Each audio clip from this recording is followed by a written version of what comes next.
Para hablar un poquito acerca de este tema, las falsas denuncias, cómo afectan sobre todo a un acusado que después termina siendo, después de un proceso judicial, muchas veces muy largo, muy penoso o de muchos entreveros de idas y vueltas judiciales, termina siendo absuelto. Estamos en presencia aquí en los estudios centrales de Noticiero 9 con el doctor Jorge Alcántara, que nos va a ayudar justamente desde lo judicial, desde lo penal, a entender un poco más esto. Doctor, muy buenas noches. ¿Cómo ¿Qué le va? tal? Muy buenas noches, Muchas gracias por Marcos. venir. Muy No, amable. gracias a ustedes por la invitación. Bueno, doctor, ¿cómo afecta esto? Sobre todo a una persona que está siendo acusada de una denuncia falsa, por ejemplo. Obviamente, la denuncia primero se toma, se investiga y después que una resolución judicial en contra de esa denuncia termina siendo falsa. Pero ¿cómo afecta a un acusado esto?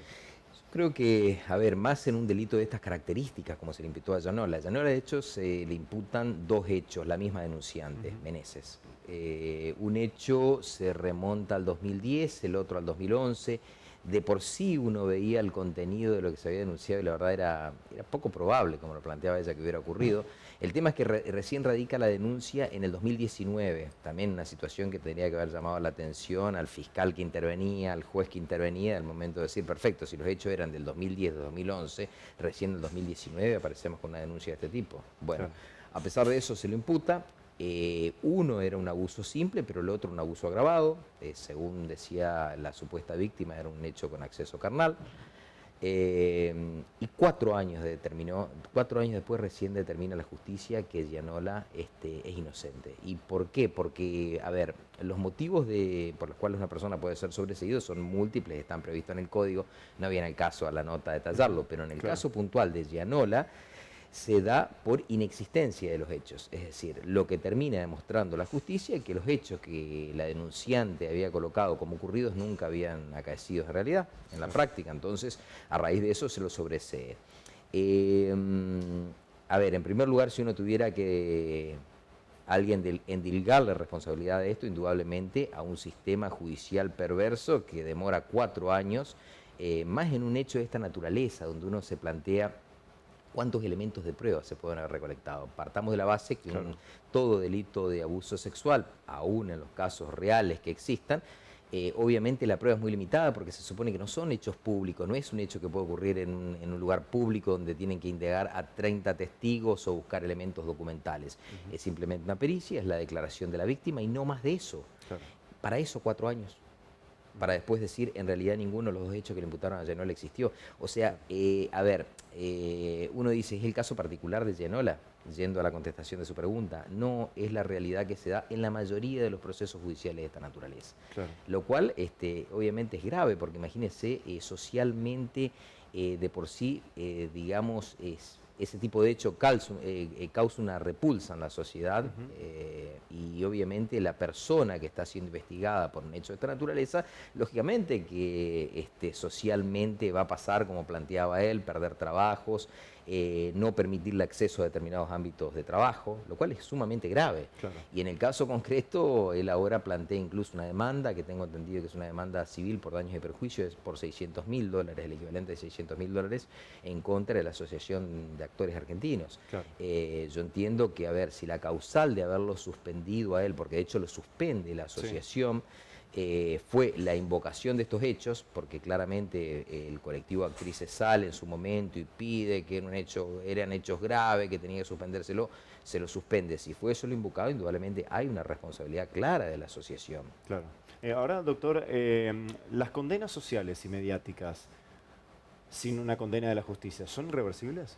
Yo creo que sí, que es el peor daño que se hace, porque fíjese qué es lo que ocurre. Bueno, Llanola, porque es una persona pública y bueno, tiene la posibilidad de acceder a los medios, y que estas sentencias que recayeron, porque fueron dos, de las resoluciones por las cuales a él se los termina sobreseyendo en ambas causas, tomaron estado público, pero en la práctica, ¿sabe qué es lo que ocurre? Grandes titulares cuando se aparece un hecho de abuso sexual. Ahora, cuando después esa persona es absuelta o sobreseída, como ocurrió en el caso de Llanola, eso nunca aparece en ningún medio. Claro, pocos se Entonces, acuerdan después de pocos eso. se acuerdan. Entonces, la condena social y lo que queda en el imaginario colectivo es que esa persona es un abusador. Claro. Y tiene que, obviamente, imagínese, en cualquier ámbito no puede estar mostrando permanentemente una resolución de que en realidad fue sobreseído o fue absuelto. Lo más grave yo creo que es la condena social. Pero reitero, si uno dijera el origen de esa condena social, es un sistema judicial perverso que no actúa en tiempo y forma, porque yo creo que es lo peor que le puede pasar. Justicia tardía no es justicia, es decir, si la persona realmente cometió el abuso, tiene que estar inmediatamente presa, detenida y con una resolución que ponga fin a su situación de incertidumbre procesal y se lo condene en ese caso. O eventualmente, para el caso Gianola, en el cual la justicia termina determinando que es inocente, la resolución también tiene que ser inmediata para permitirle evitar esas consecuencias nefastas que, reitero, lo peor es la condena social. Y si usted me pregunta, yo creo que es irreversible. Puede ser a lo largo de muchos años que después la gente se olvide. Eso le iba a consultar justamente. ¿Perdura mucho en el tiempo esto, doctor? Perdura demasiado en el tiempo, perdura demasiado en el tiempo. Y es un fenómeno, le reitero, que uno, lo preocupante es que lo ve demasiado seguido, demasiadas veces uno ve en este tipo de procesos la lentitud de la justicia, en procesos que tendrían que tener una rapidez y una claridad meridiana para evitar esas situaciones, ¿no es cierto? ¿Y se ven mucho, doctor, en la República Argentina o cada vez más falsas denuncias? Demasiados casos. Y siempre, a ver, yo creo como todo, es muy difícil a veces lograr un justo medio, ¿no?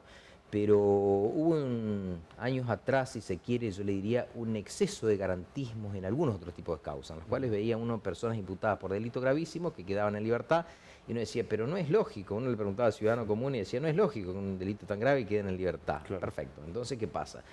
Se fue a un garantismo extremo. Después, obviamente, surge el tema o el reconocimiento, si se quiere, en nuestro país, una cuestión que siempre debió estar reconocido, que es obviamente el tema de la violencia de género, que debía tener un tratamiento, un abordaje especial. Claro. Ahora, ¿qué pasa? Lamentablemente, un sistema judicial que en eso le termina dando una vuelta de tuerca y los lleva a tal extremo en el cual ante un mero hecho, sin confirmar, sin tener mínimos elementos que indiquen una procedibilidad, le reitero, este caso de Gianola creo que es emblemático.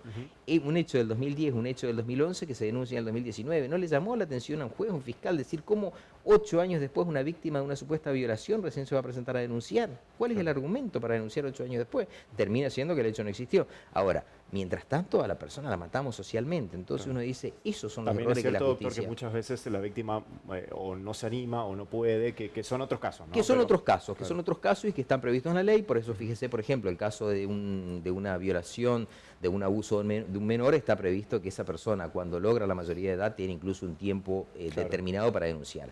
Que no era el caso de Meneses. Uno leía los hechos, cómo describían, y claramente cualquier juez medianamente avispado se hubiera dado cuenta que el hecho sonaba raro a Vinitio cuando lo ponen en conocimiento de él, lo mismo un fiscal. Y así todo un fiscal pidió el procesamiento de Gianola. Claro. No lo consigue por, lógicamente, la carencia de elementos de prueba. ¿Y esto responde, doctor, a un fenómeno social? Yo creo que sí. Por eso le digo, en el cual la justicia, lamentablemente, por eso digo, es como que uno ve una conducta muy cizagueante. Pasamos de situaciones de garantismo extremo a decir, perfecto, ahora si consagramos una situación, está prevista en un caso de violencia de género, llevémoslo a un extremo. Fíjense que hoy es lo peor que puede haber hoy, si se quiere, en cualquier relación de pareja, es una denuncia, lo que yo siempre, muchas veces cuando profesionalmente uno lo consulta, el riesgo de que, yo le digo, mira, ante una situación de una desaveniencia familiar en una pareja, es conveniente el apartamiento y por ahí que la persona, el hombre, que se retire de la casa, porque siempre les digo, mira, si se genera un incidente de violencia de género, así no sea real, lo más probable es que termines preso. Claro. Entonces, esa situación no tendría que ser así. Uno no tendría que aconsejarle esas cosas a un cliente porque el cliente queda, la verdad, desconcertado muchas veces. Dice, pero es tan así. Y sí, la realidad me demuestra que es así. Por eso le digo, pero yo creo que es una falencia, le reitero, de un sistema judicial que en muchas conductas ha sido cizagueante. De la Corte Suprema para acá, uno dice, uno es el criterio de la Corte, es inamovible. No, uno lo ve que ha ido cizagueando y variando a lo largo de los años.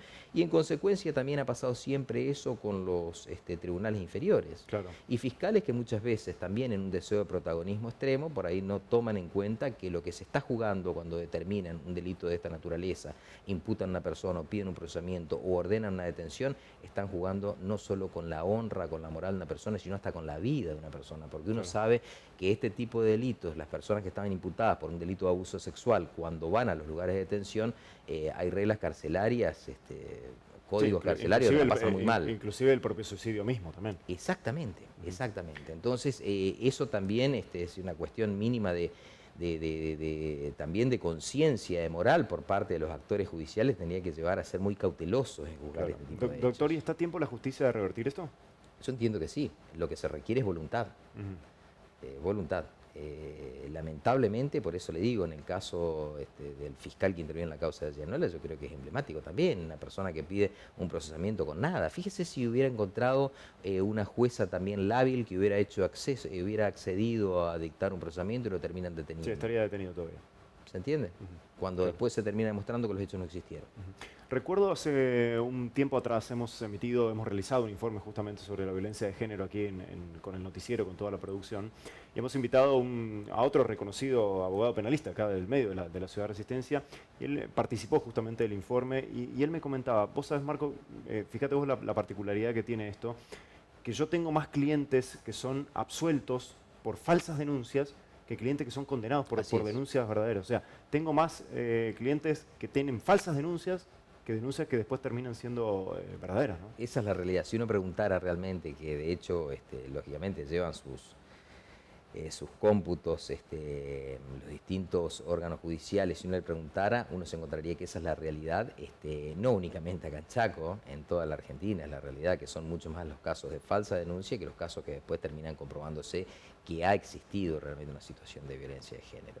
Por eso digo, son fallas de un sistema que indudablemente estamos a tiempo de corregirlo, sí, por supuesto, se requiere la voluntad. Y en este caso, doctor, no sé, ¿esto ayuda a correr el eje realmente de lo que se tiene que atacar y profundizar, que es el tema de la erradicación de la violencia de género? ¿Esto corre un poco de vista el carril central, que es ese realmente, el cuidar y el proteger a la víctima? Exactamente, digamos. Creo que por ahí pasa.